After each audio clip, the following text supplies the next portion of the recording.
Michael Prasek. Le 5 mars 2019, Michael Prasek entra dans la cage de son lion domestique, dans le calme d'un village près de Pskov, en République tchèque. À 34 ans, il faisait ce geste comme une routine, nourrir l'animal. Mais ce matin-là, le lion mâle se retourna brusquement contre lui. Inquiet de ne pas le voir revenir, le père de Michael alla vérifier. Et à l'intérieur de l'enclos, il découvrit le corps sans vie de son fils, dans la cage du lion mâle. La porte était verrouillée de l'intérieur. Michael était entré volontairement, puis s'était retrouvé piégé avec l'animal. Son père appela immédiatement la police. Quand les agents arrivèrent, ils se retrouvèrent face à une situation mortelle. Les deux lions tournaient encore dans l'enclos, près du corps. Et pour pouvoir récupérer Michael, ils n'avaient pas le choix. Ils abattirent les deux lions. Un porte-parole de la police déclara ensuite que le tir avait été absolument nécessaire. Un médecin constata le décès de Michael sur place et son corps fut envoyé pour autopsie. Et le détail rendit l'affaire encore plus tragique. La lionne était enceinte au moment où elle fut tuée. L'incident poussa le gouvernement tchèque à envisager de profonds changements dans les lois encadrant la détention d'animaux dangereux. Dan Brandon. Le 25 août 2017, Dan Brandon se trouvait dans sa chambre, avec ses animaux. À 31 ans, Dan élevait des reptiles depuis 16 ans. Il possédait 10 serpents et 12 tarentules. Et ce soir-là, tout bascula. En bas, ses parents préparaient dans le dîner quand ils entendirent soudain un énorme fracas venant de sa chambre. Ils appelèrent Dan, mais il ne répondit pas. Vers 19h15, sa mère monta pour vérifier et le trouva allongé face contre le sol. Il était froid au toucher. Et son python rocheux africain, long d'environ 2,4 mètres, surnommé Tiny, avait disparu de son terrarium. Les secours furent appelés, mais ils ne purent pas sauver Dan. Tiny fut retrouvé plus tard, enroulé sous une boîte dans la chambre. L'autopsie révéla que Dan était mort par strangulation. Le médecin constata une hémorragie derrière un œil, des vaisseaux sanguins éclatés et des poumons gonflés. Il n'y avait aucune marque de morsure sur son corps. Le coroner Andrew Bradley expliqua que Tiny avait très probablement enroulé son corps autour de Dan, soit pendant une manipulation normale, soit parce qu'elle s'était sentie menacée, provoquant une strangulation accidentelle. Un expert en serpents qui examina Tiny ne trouva aucune éraflure sur sa peau, aucun signe d'un combat. Et il rappela que, même si ces pythons peuvent ne reconnaître leur propriétaire, ils agissent avant tout par instinct. Mario Perivoltos.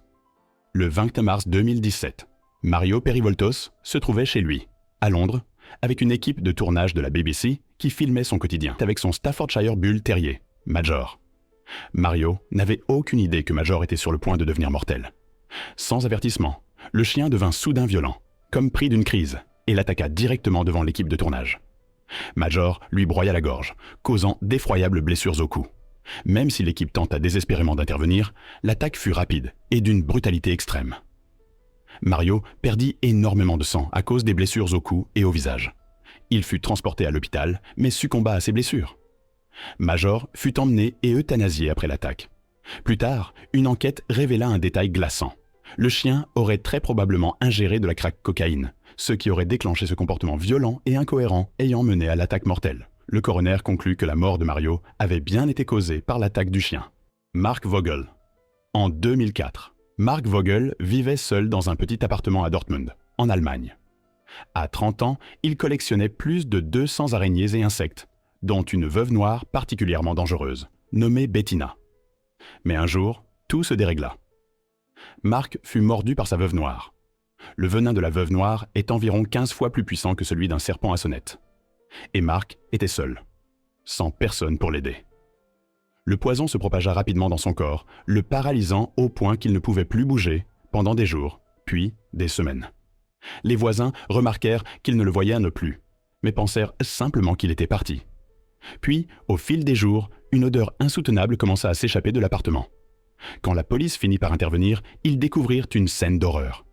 Le corps de Mark gisait à l'intérieur et ses animaux affamés avaient commencé à le dévorer. Des araignées sortaient à ruine de son nez et de sa bouche.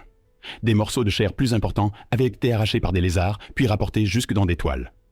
Des araignées avaient même construit des nids, grands comme des nids d'oiseaux, au plafond. La police décrivit l'appartement comme profondément perturbant. Des cages ouvertes partout, des terrariums alignés dans toutes les pièces. Et l'ensemble baignait dans une lumière verdâtre inquiétante. Sandra Piovesan. Le 17 juillet 2006, Sandra Piovesan entra dans l'enclos de ses 9 hybrides chiens-loups, à Salem Township, en Pennsylvanie. À 50 ans, elle élevait et faisait reproduire ses animaux depuis environ 10 ans. Ce qu'elle ignorait, c'est qu'elle ne ressortirait jamais vivante de cet enclos. Ce matin-là, Sandra devait rejoindre sa fille, Crystal, pour prendre le petit déjeuner. Mais elle ne vint pas. Crystal, inquiète, se rendit chez sa mère pour vérifier. Et à l'intérieur de l'enclos, elle découvrit le corps de Sandra. La scène était atroce. Sandra avait subi de multiples morsures et entailles, et elle s'était vidée de son sang. Quand la police arriva, les chiens-loups se comportèrent de manière agressive. Ils se déplaçaient ensemble le long du grillage, comme s'ils se coordonnaient, comme s'ils cherchaient une ouverture pour attaquer les agents. Pour extraire le corps en sécurité, la police dut d'abord droguer les animaux, puis abattre les 9. L'autopsie confirma que Sandra était morte des blessures infligées par ses propres animaux. Elle était vivante au début de l'attaque, et elle serait probablement morte en quelques minutes, à cause de la perte de sang. On apprit aussi que Sandra déclarait ses hybrides comme de simples chiens, afin de contourner les lois sur les animaux exotiques, car elle ne possédait pas la licence adéquate. Les services animaliers l'avaient déjà averti. Garder des chiens-loups hybrides était extrêmement dangereux. Mais elle avait ignoré ces avertissements. L'affaire relança les appels à des règles plus strictes concernant la détention de chiens-loups hybrides et d'autres animaux exotiques. Kellyanne Waltz. Le 4 octobre 2009, Kellyanne Waltz entra dans la cage de son ours noir domestique, Teddy, pour la nettoyer, sur sa propriété à Ross Township, en Pennsylvanie. À 37 ans, mère de 2 enfants, elle avait fait ce nettoyage des milliers de fois. Avant d'entrer, elle tenta son truc habituel. Lancer de la nourriture pour chien sur le côté, pour détourner l'attention de l'ours, qui pesait environ 160 kilos. Ça avait toujours marché. Jusqu'à ce jour-là. Cette fois, Teddy ne se laissa pas distraire. Il se retourna contre Kellyanne et l'attaqua. Ses jeunes enfants virent tout. Terrifiés, ils coururent chez leur voisin, Scott Caststone, pour demander de l'aide. Scott, professeur, se précipita avec son arme. Il trouva Teddy au-dessus de Kellyanne, immobile. Quand l'ours aperçut Scott, il se mit à avancer vers lui. Scott n'eut pas le choix.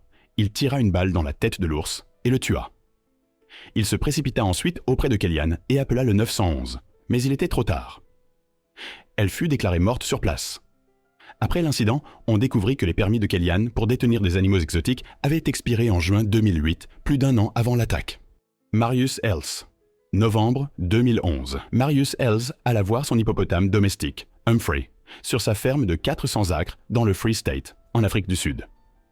À 40 ans, ancien major de l'armée, Marius avait élevé l'hippopotame depuis qu'il était bébé, après l'avoir sauvé d'une inondation. Mais cette fois, Humphrey se retourna contre lui. Marius était persuadé que l'animal ne lui ferait jamais de mal. Il montait parfois sur son dos, le nourrissait avec des pommes, et lui brossait même les dents. Mais autour de lui, les voisins n'étaient pas rassurés. Ils avaient vu Humphrey poursuivre des golfeurs sur un terrain voisin. Il y avait aussi des témoignages disant qu'il avait tué des animaux de ferme plus tôt dans l'année. Un jour, un homme et son petit-fils étaient en canoë quand Humphrey les avait chargés. Ils avaient dû grimper dans un arbre et y rester pendant 2 heures, jusqu'à ce que Marius arrive et éloigne Humphrey avec une pomme. Quand Marius ne revint pas après être allé le voir, sa famille partit à sa recherche. Ils retrouvèrent en haut de son corps dans la même rivière où il avait sauvé Humphrey des années auparavant. Les secours dirent qu'il avait été mordu de nombreuses fois et qu'il était resté dans l'eau un certain temps. Marius répétait souvent « Humphrey, c'est comme mon fils. Les gens ne comprennent pas. J'ai une relation avec l'animal le plus dangereux d'Afrique. » Sa femme, Louise, avait toujours eu peur à l'idée de garder un animal aussi dangereux comme animal de compagnie. Terry Vance. Le 26 septembre 2012, Terry Vance Garner alla nourrir ses cochons sur sa ferme dans l'Oregon. Âgé de 69 ans, vétéran de la guerre du Vietnam, il accomplissait cette tâche plusieurs fois par jour, depuis des années. Il n'avait aucune idée qu'il marchait vers un piège mortel. Quand sa famille partit à sa recherche, elle découvrit une scène insoutenable dans l'enclos. Il ne restait de Terry que ses dents et de petits fragments de son corps. Le reste avait été dévoré par ses cochons. Plusieurs d'entre eux étaient énormes, pouvant atteindre plus de 300 kilos. Les cochons ont des mâchoires très puissantes, des dents solides, et ils peuvent manger de la viande. La police fut appelée, mais la situation étrange rendit l'enquête difficile. Le procureur indiqua qu'une possibilité était que Terry ait fait une crise cardiaque, qu'il soit tombé et qu'il soit alors devenu une proie facile. Une autre hypothèse était qu'il ait été volontairement renversé par les animaux, déclenchant l'attaque mortelle. Un médecin ne put déterminer exactement comment, ni pourquoi, Terry était mort. Ses restes furent envoyés à un expert de l'Université de l'Oregon pour des tests supplémentaires. Mais au final, il n'y eut jamais de réponse claire sur ce qui s'était réellement passé. Bethany Lynn. Le 14 décembre 2017, Bethany Lynn Stevens partit promener ses 2 pitbulls dans le comté de Goochland, en Virginie. À 22 ans, elle avait fait cette promenade de nombreuses fois, mais ce jour-là, elle ne revint jamais. Quand son père partit à sa recherche, il découvrit une scène atroce dans les bois. Le corps de Bethany était au sol, et ses 2 pitbulls se tenaient au-dessus d'elle. Ils étaient agressifs et protecteurs, et refusaient de laisser quiconque approcher. Son père dut appeler la police. Quand les agents arrivèrent, les chiens continuaient à garder le corps, menaçant. La police dut attendre et organiser une intervention prudente avant de pouvoir accéder à Bethany. L'autopsie établit qu'elle était morte à cause de blessures terribles causées par l'attaque. Elle avait des plaies au bras, indiquant qu'elle avait tenté de se défendre. Le shérif décrivit l'affaire comme un mauling horrifique.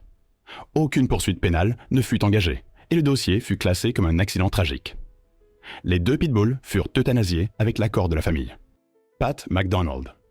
Le 17 avril 2019, Pat McDonald alla nourrir son wapiti domestique sur sa propriété à Mao, dans l'État de Victoria, en Australie. Âgé de 47 ans, il avait élevé cet animal, un hybride cerf élan, depuis 6 ans. Mais c'était la saison des amours, et le mâle était particulièrement agressif et territorial. Ce matin-là, quand Pat entra dans l'enclos pour le nourrir, le wapiti chargea soudainement. L'animal utilisa ses bois comme des armes. Il le transperça et le piétina. Sa femme, Mandy, entendit ses cris et se précipita dehors. Mais quand elle tenta de sauver son mari, le wapiti se retourna contre elle, la renversa et la blessa gravement. Leur fils entendit les cris à son tour et sortit en courant. Il attrapa une grosse bûche et frappa l'animal, réussissant à l'éloigner et à sauver la vie de sa mère. Pat McDonald mourut sur place de ses blessures. La police arriva et abattit le wapiti. Mandy fut transportée à l'hôpital avec de graves blessures, mais survécut. Si vous avez aimé cette vidéo, abonnez-vous pour découvrir d'autres histoires du même genre et n'hésitez pas à laisser vos suggestions en commentaire pour la prochaine.